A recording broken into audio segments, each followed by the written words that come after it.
जय शिवराय मित्र हो. आपणा सर्वांस दिवाळीच्या हार्दिक हार्दिक शुभेच्छा. आणि मी आलो होतो इकडं व्यायाम करण्यासाठी. इकडं मी पुशअप, जोर बैठका, सपाटे हे सगळं मारल्यानंतर स्प्रिंट मारतो.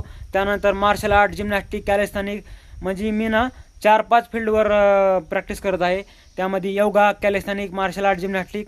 तर आज मार्शल आर्ट आणि जिम्नॅस्टिक, उद्या कॅलेस्थॅनिक आणि योगा, असं बदलून बदलून वर्कआउट करतो मी. तर त्यामध्ये पुशअप, जोर बैठका, कुस्तीचे वर्कआउट, जिमचे वर्कआउट हे डेली नाही करत. 2 दिवस आड 2 दिवस आड असं करतोय.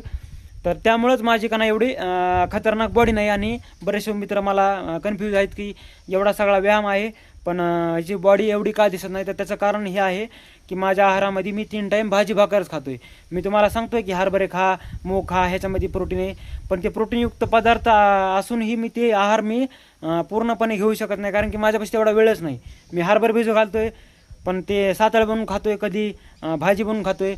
पण नुसते हरभरे आणि मुगावरच मला प्रोटीन मिळणार नाही. आता मी म्हैस घेणार आहे.